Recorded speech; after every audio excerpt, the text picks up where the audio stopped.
Hi, Don. How are you today? I'm quite well, thank you. Thank you for being a part of Cyber People Talks.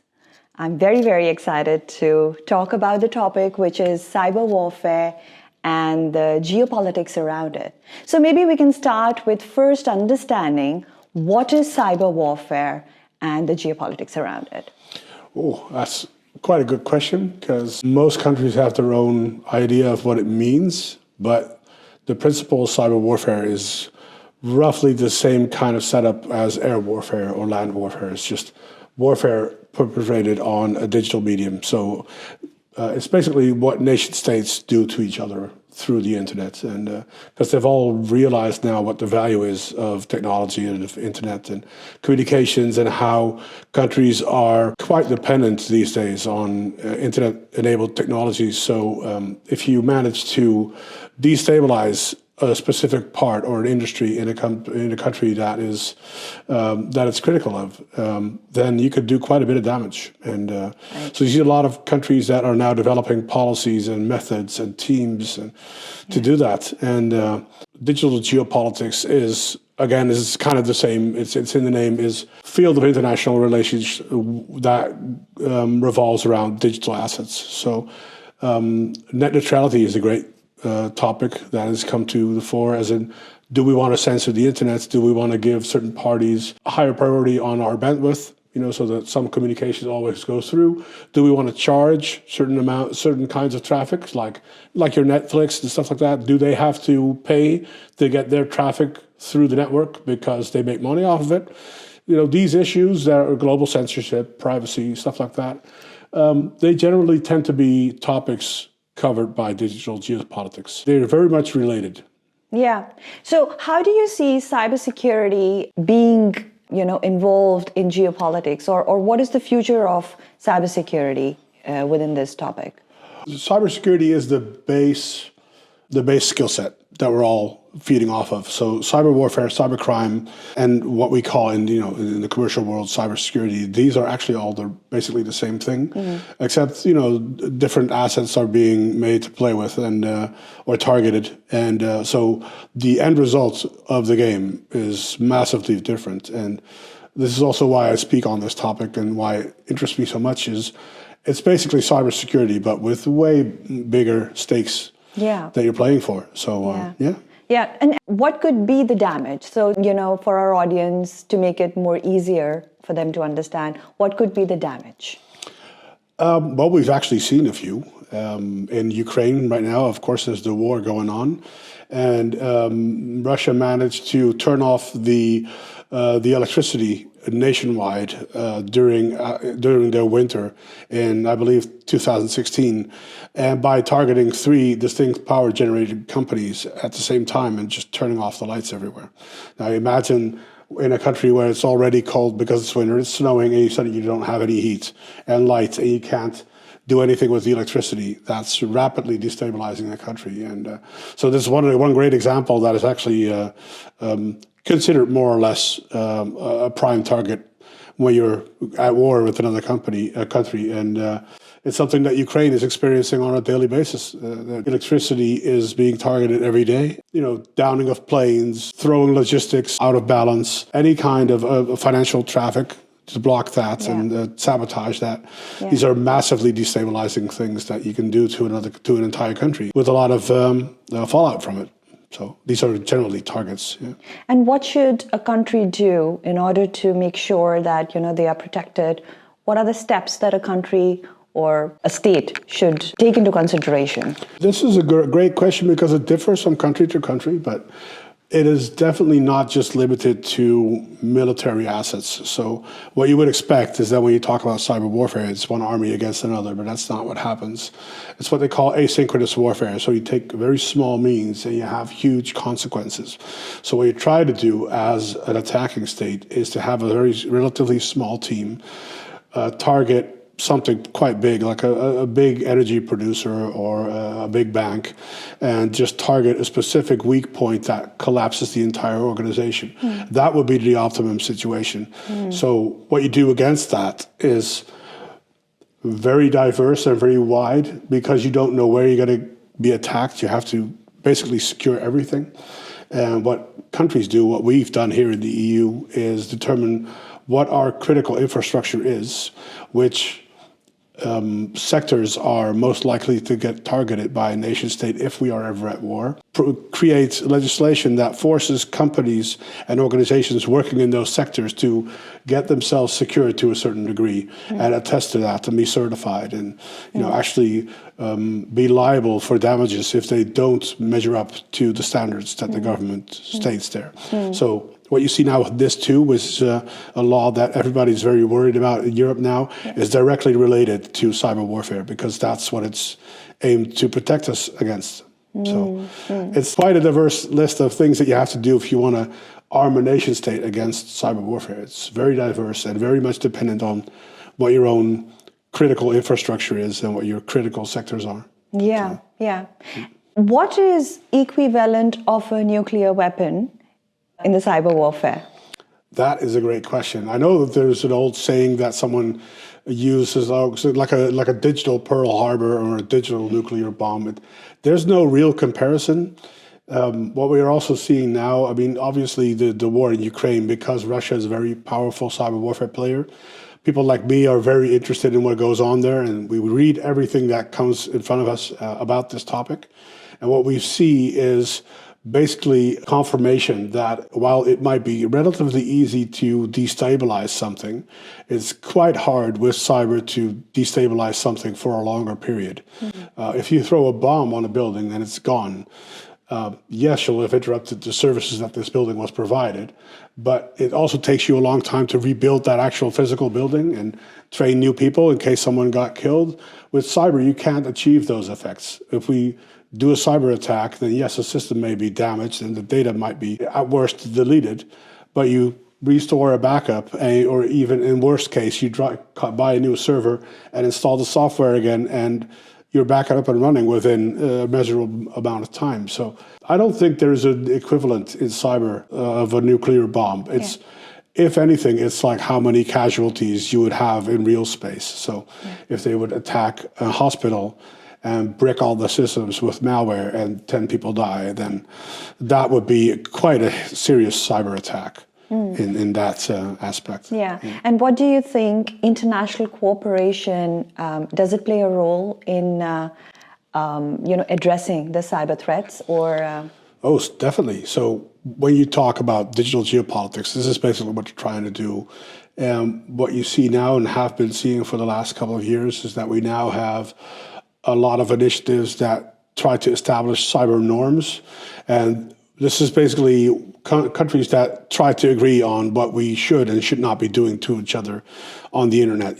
Should we never target hospitals, for instance? Even when we're not at war, or if we are at war, are there things off limits for attack? Stuff like that. So what you see is a lot of bilateral agreements between countries, between coalitions of countries, EU, the NATO does a lot of these things. They try to establish, at least amongst themselves, so how do we look at life? What do we think we should be doing or shouldn't be doing? And so this norm development is very important. Unfortunately, countries like China, Russia, and Iran, like or anti-Western oriented nations, they have very different ideas on how to answer certain topics like censorship and stuff like that. So they would argue favor of, say, censorship on the internet, and we wouldn't. And that makes negotiations on all kinds of topics very difficult. For instance, we still haven't managed to get like a worldwide ban on pedophilia online. In certain countries just said, well, we don't disagree against the principle of pedophilia, but if we say yes to this agreement now, this might hamper us in another discussion down the road. So we're not going to abstain. We're not going to agree with this. And that makes any kind of negotiation very difficult. So it's very, very tough to get agreement between every country on the world on certain topics. What doesn't help is that every country has its own law books. Some things that are crimes here might not be crimes in other countries, or they have different descriptions that make that really hard to prosecute when you are targeting a criminal outside of your own country. So what you see is a lot of mutual legal assistance treaties. So direct treaties between one country and another, but nothing on a very large global scale yet. A lot of attempts are being made. The interest is definitely there, but we're not where we need to be yet. Yeah. What's your view, or what do you anticipate? What's going to happen now? I mean, you're reading too much on what's going on, and you know so much about the geopolitics. What do you think? What's going to be the next act of Russia? Oh, that's a really difficult question. So what I've done is, out of personal frustration, when someone asks me like, hey, Don, Ukraine, what's going on with cyber warfare there? Are we seeing something new? I was always conflicted because if you look at what was published on it, it's not everybody agrees with with each other. And so ultimately I had to really make a project out of it for myself and try to read absolutely everything and determine what's going wrong. Why don't I know what I should know about this conflict? And I think that says everything about who's writing about this, because you clearly had two camps, which is cybersecurity people trying to talk to other cybersecurity people on how wonderful cyber is, but they tend to fail to consider the real world consequences. They're like, oh, this was a cyber attack, so it's wonderful. Yeah, but it didn't actually do anything in the war. Nobody gained or lost by it. So what was the real impact? And what you can conclude is that while there have been several high-profile hacks in conjunction with the cyber warfare in Ukraine, it hasn't materially shifted the balance between either Russia or Ukraine. And Russia has definitely been trying. So their attacks have not been weak, but it just didn't materialize into this great victory that they had probably tried to achieve. Yeah. So there's a lot of reasons for that, but it really does mean that they have to go back to the drawing board. And it's been relatively quiet this past couple of months, and I think it's because they wasted all of their ammunition in one big blow from the start, and it didn't really materialize. And now they have to go back to studying, okay, what can we do? And what doesn't help is when you are facing an adversary that is prepared for you, that is not going to be surprised. Yeah. So the entire country is on high alert. So they're looking at their logs and they're looking at security options all day long. And that doesn't help Russia. So what we do see is that the element of surprise is very important. So anything that Russia would do is going to go in that direction. So it's going to be something that we either didn't expect, or that we considered too difficult, or just a target of opportunity that turned out to be a weak spot that pulls some kind of system out of whack and be more damaging than even they expected, probably. So it's very hard to predict, but I suspect it's going to be in the intelligence area. Okay. Yeah. Okay. Are there any laws or any regulations that have changed after this geopolitical situation rose in EU? Well, I think NIS2 was a definite pointer towards it. We had a NIS1, obviously. And what Russia has been doing is very much informing the ideas that we had on protecting ourselves in this area. NIS2 is perhaps the most directly linking towards real-world situations that I've seen in this area for a while. And I wouldn't say that something has directly changed. We are now trying to translate the NIS2 directive to Dutch law. The first version was not accepted, was not ratified because it contained too many deviations from the EU text. Too many people had comments and questions that made it necessary to reevaluate on how to translate the directive to the Dutch law. But it is definitely linked to each other. And we call it the Cyberbeveiligingswet, which is a very poor name for something that is so... it's quite a generic name for something so specific. That is what we're looking at now, is any kind of new legislation that you see in the cybersecurity area is going to be targeted at high crimes, as in cyber crimes by very capable or big groups, or cyber warfare, because it's just the biggest problem out there that we're dealing with societally. Yeah. So for our audience, can you explain what does NIS2 say? So NIS2 is at home in cybersecurity, that you know that you have norms and frameworks to deal with, like ISO 27001, stuff like that. Normative frameworks that tell you, hey, you need to cover these and these aspects of IT, and then as a result, you would have better security. And what NIS2 does is firstly, it tells all the nation states of the EU on how to communicate with each other on cybersecurity incidents. So that's a big plus. It's more community organizing than it used to be. But it also says, hey, instead of hard-coded, you must do this or that, they basically work on the premise that if you do certain processes right, such as incident management, such as patching, and all kinds of other stuff that you should do for security, that if you do the processes right, then the end result is that you get good security. It's not a bad assumption. They could be more strenuous. They could be tougher than they are, but that's what they're trying to achieve. So you should consider like an ISO 27001 certification, but by the EU instead of ISO. It's not that far apart from each other. And what are the other tough things that you think they should put in? Well, I mean, they could be harder on, how should I put this? So when you look at auditing, which is basically a key process that you use to determine whether or not someone has followed a certain code or framework, you have three concepts that you go through. Like, first, did you even think about something? Did you think about your patch management process or your incident management process? And then you have, did you write it out? So you have an idea, did you formalize it? Do you have processes described? Do you have procedures and stuff like that? And then the third aspect is, okay, so you thought about it, you wrote it down, does it work? And that last part we don't generally do yet in IT security, which is kind of weird. We probably will reach that point sometime in the future, but they tend to shy away from it because there's more ways that go to Rome than just a single one. So what they used to do is, you have to have a firewall. Yeah, it's nice, but if I can achieve the same security without a firewall, then the end result should be, hey, you should have secured your network. And instead of prescribing a certain thing, you prescribe the result that you need to achieve. Yeah. Now, more and more like that is becoming clear, and that means legislation will be better and more effective going forward. But we're not quite there yet because it's like trying to do something while remaining too nice. They don't want to force people into certain difficult decisions because it could be costly or have the wrong results. But I think we've reached a point where we should really be a little more tough on everybody. Cybersecurity shouldn't be optional anymore. Yeah. It's just too many things are hanging in the balance. So. Yeah.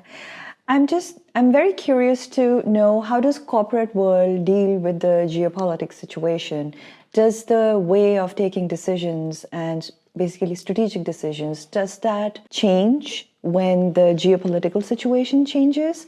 So I just want to understand from you if any CISO would think differently when there is a situation in the country. It's a good question.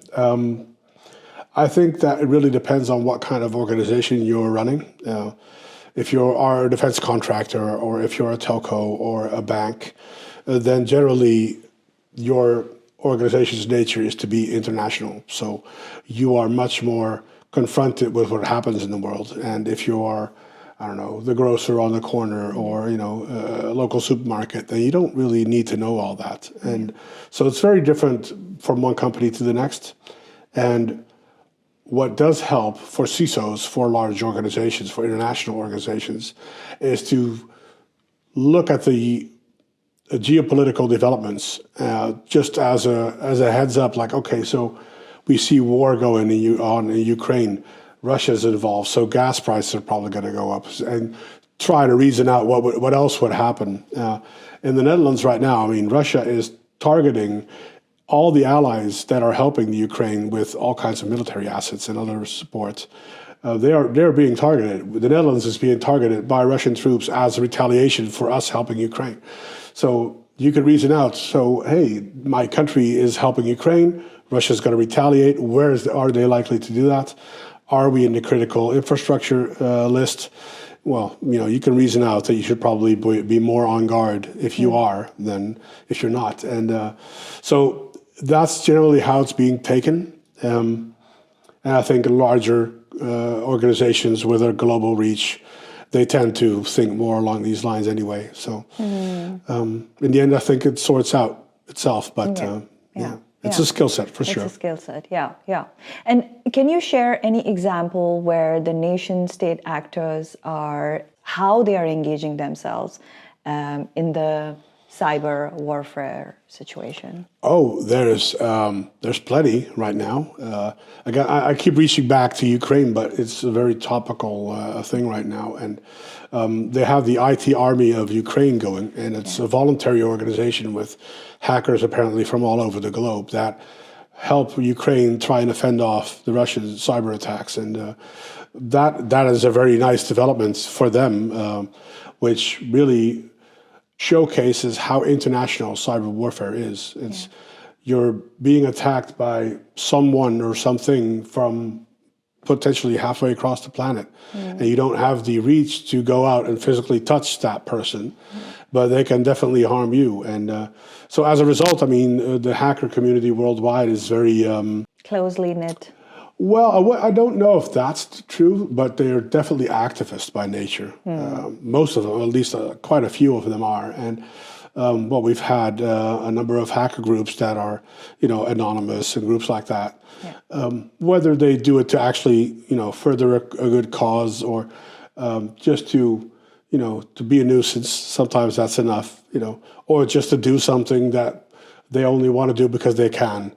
So there's definitely some activism there, and that actually is helping Ukraine because they get support by people that otherwise wouldn't have cared. And the international nature of cybersecurity really shines through there. Yeah. And how do you think AI is participating in this?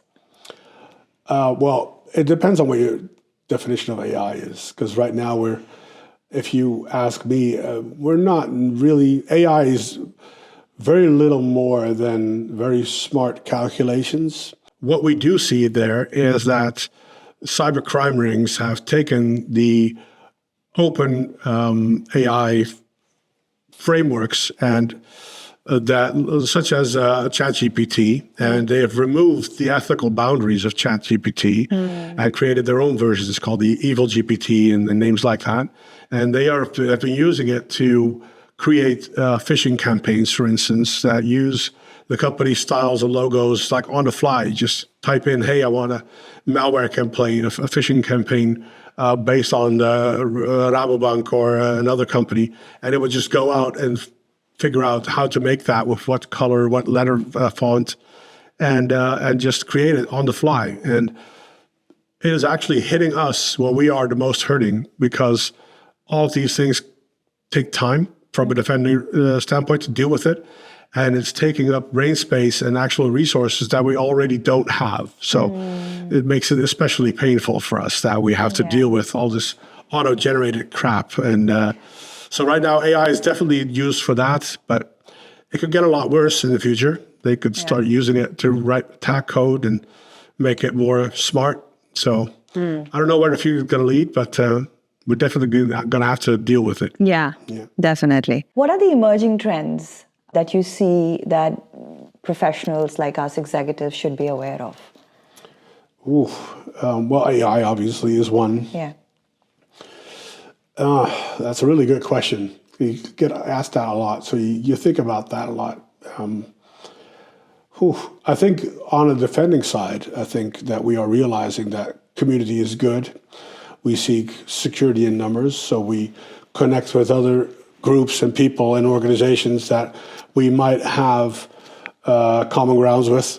So what you see is that companies are linking up with other companies in the same field to share threat intelligence and tips and tricks on how to defend themselves against certain enemies or certain tactics. I think that's a really good development because it just makes sense to me. I'm not sure how that goes on the darker side of things. I'm sure that cyber criminals have found each other way before that.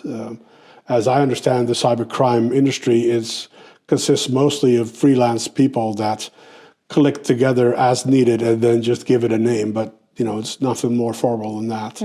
So, other than that, technically, I think we are still in the very early days of a society getting used to internet as a whole and AI as something that could be hugely influential on anything that we develop from here on out. I think that a lot of societal problems that we see now are just going to turn out to be nothing more than blips on a timeline that's hopefully much longer than that. That's a very vague answer, I know. I think the easy ones are, AI is going to change the world, but everybody's said that before, so it's not really anything original. But I think it's true, though. Stuff is going to be more intelligent. I think cybersecurity products are going to keep being more user-friendly, more easy to deploy. Data science is something that we are only now really discovering just exactly how powerful that can be. If I look at the security controls that I can buy now, I would have killed someone for those 10 years ago. They were that much better and that much more capable and that much more crafty on how they use and interpret certain data that tells me something about the state of security of a certain area. So I hope that continues because we need it. And I am also equally sure that malware and phishing are going to go down this rabbit hole of becoming ever more malicious and mean and vile. And everything that we are currently seeing is going to get worse and better at the same time. I'm sure of that.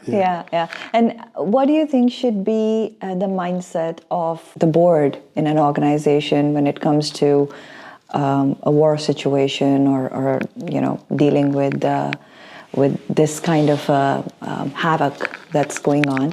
Should there be discussions? Should CISO be a part of the board? What's your take on that? Yeah, I think so. But then again, I am a CISO, so I know I'm preaching for my own people. But what you see now is that slowly boards of companies are waking up to the fact that they can't ignore this topic anymore. And it's always been a bad idea to not realize what IT can do for you. And having secure IT is just something that makes a lot of sense. It's only useful to your organization if it's not compromised.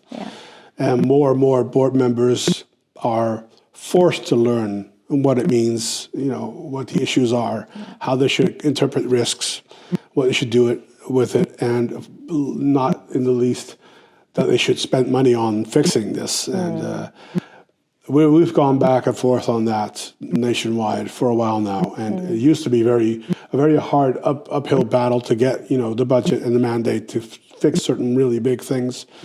Then it got a little easier. Now I hear it's going to be a little more difficult again, and this too is actually forcing board members to educate themselves and to develop the skills to actually appreciate risk the right way. A big ask of most board members that I know, but it's something that needs to happen. So they need to start respecting the problem. There's no way around it.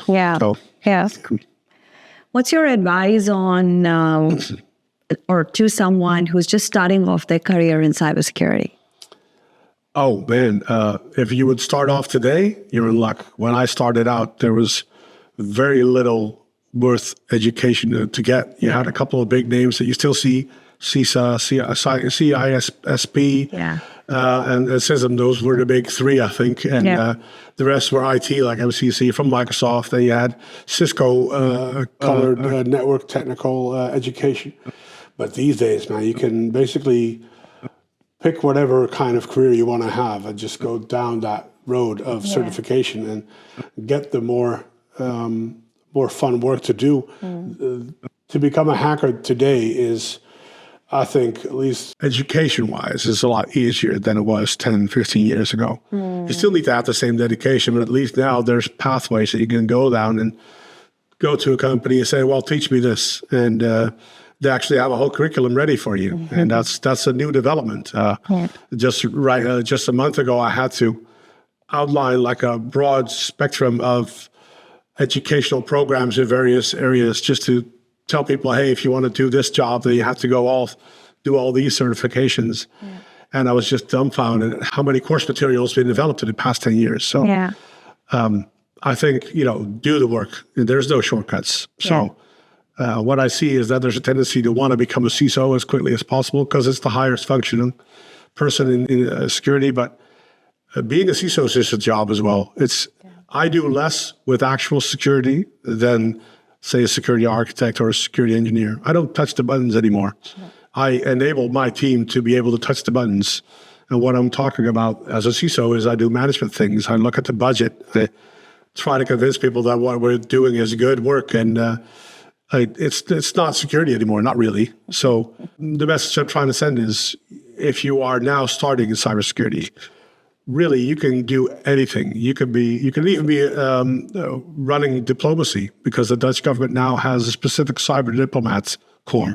You can be a hacker, you can do forensics, you can do a system and network engineering with a security view, you can do monitoring, all kinds of stuff. So what you really need to know is, what do I want to do in the future? What does my day have to look like to make me happy? And I think a lot of people have this misconception of being very technical when it comes to cybersecurity. I think laying down these kind of options also gives them a bit of a good feel that it's not the end of the road. If I'm not technical, I can still enter, whether, go into governance, go into compliance, go into policy making and things like that. So I think that's already very refreshing for the youngsters to know this. It is. Of course, I'm biased. I mean, cybersecurity is a technical business at the end of the day. But yeah, just like you said, there's all kinds of compliancy frameworks that you can go into. You can do governance and everything else you just mentioned. It's a very broad field that has something for everyone, I'm sure of that. Yeah. Okay. On this note, I'm going to move on to our next session, which is a rapid fire round. All right. It's a fun round. I'm going to ask you 10 questions, and you will need to answer them as quickly as possible. Okay. Yes? As short as possible as well, or just as short or as long, whatever you feel comfortable with. All right. Ready? Yeah, sure. Okay. One cybersecurity myth that you would like to bust.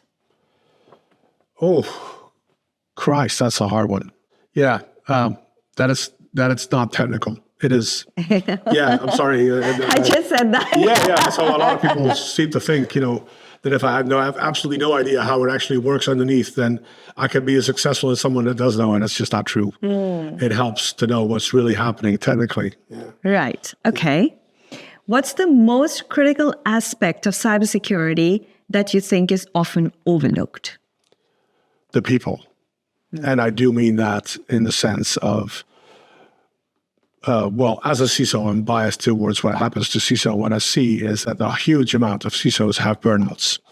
It's not good for your mental health to be in a constant uphill struggle for money, for resources, for mandates, just to get things done that you need to have done. And it's weighing on people. So that would be my answer. Yeah. Right. Yeah. Very good answer. Mental health. Yeah. It's a very, very, very good answer. Thank you. Your favorite cybersecurity TV show or a movie? I really appreciated Mr. Robot, at least the first season. I am a sci-fi geek. Yeah. So there's a lot of little stuff that really gets me going. Yeah. But yeah, so are we talking TV, or do we include books as well? Yeah, you can include books. So there is actually a sci-fi author that I'm reading a lot. I had to look up the name. Neil Asher, I believe his name is. And he has a great view. As you can tell that he's one of the newer sci-fi authors out there, because he acknowledges IT and as a concept and AI. And he has got a great vision on AI and integration with the human body and the human mind and stuff like that. So I love that stuff. Oh, lovely. Okay. Definitely.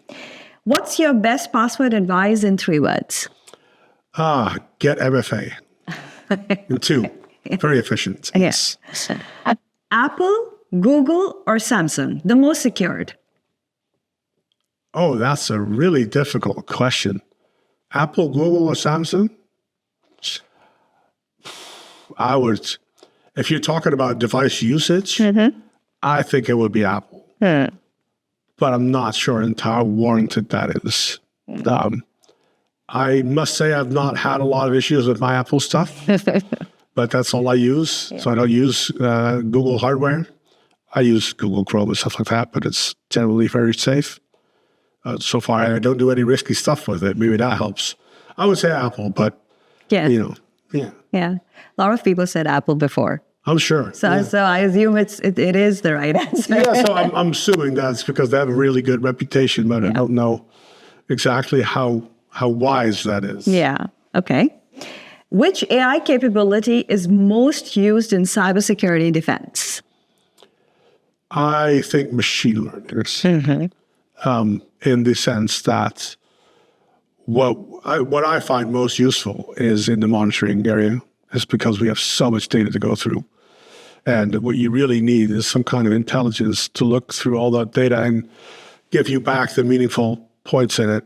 It's really trying to find a needle in a haystack of needles. AI is really good at that. So machine learning, I would say machine learning and the ability to sift through large amounts of data. That aspect is really important. Right. If you could have any one superpower for cybersecurity, what would that be? Oh, I think being able to convince anyone to do what I say. That would definitely make my life a lot easier. Sign here, please. Okay. That would be really great. Yeah, it makes your life easy, right? Of course. What is your go-to cybersecurity app or tool? Sadly, it's probably Signal, some kind of communication app. Yes.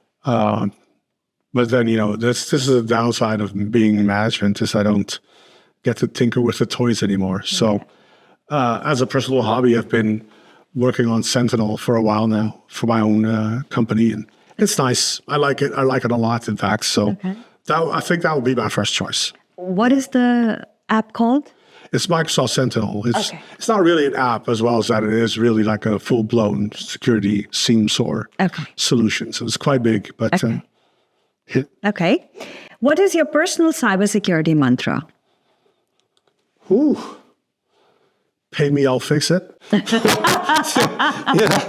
a little cynical, but it's, I think it's, so the trouble of my job is that I have to convince people of problems that they don't realize yet and ask them for money to fix it that they would otherwise spend on something that they like. So you can imagine what that goes like. And I would like to say that not every solution costs money, but almost every solution costs attention and time to address by someone, which can be equated to some kind of cost somewhere. Yeah. So I think that the most cynical but honest answer is like, pay me, I'll fix it. Yeah. Okay. And the last one. What's your favorite cybersecurity success story? Ooh. Your own, maybe. I don't know about that. I'm not that self-centered, I hope. But no, I mean, I've had. I generally get hired by larger firms that say, "Hey, we have this sort of big, massive problem," and when you start out, there's usually just been a crisis, and you get all the management support you can dream of, and they 6 months go in, and then you have a plan, and you say, "Hey, I can fix all of these things for you. This is what I want to do with the cost associated to it." And all of a sudden, then the budget is a problem, right? So, and I've had only a few cases where that wasn't the case, and I can't mention names, but they involves complete revamp of a cybersecurity practice for a large global corporation, and that was wonderful. So they had a business case to achieve, to remain certified in a certain area, and the cost of them failing certification would have been billions. So there was virtually no limit on spending to get it sorted so that they wouldn't fall out of certification. And that was wonderful. I mean, it was amazing to see how much you can do with what looking back, it's an amazingly low amount of money. It was millions, don't get me wrong, but if you see what they got for it, you would have tripled the estimate probably. Oh, lovely. And I loved working there. I loved doing it. And I left there with a great sense of satisfaction. And that doesn't come around very often. So, So that would be my top pick. I just can't specify it further due to contractual reasons. Yeah. It was a nice gig to have. Oh, Let's lovely. put it that way. Yeah. Oh, Oh, lovely. On this very positive note, I would like to end this conversation here. I think it was great. We got great insights into cyber warfare and geopolitics and the future of it, and what should be the mindset of a CISO and how should you take it forward from there. I think overall, it's a good piece that audience will enjoy. Let's hear it. Thank you so much again for being a part of this, and all the best. You're most welcome. Thank you. All right.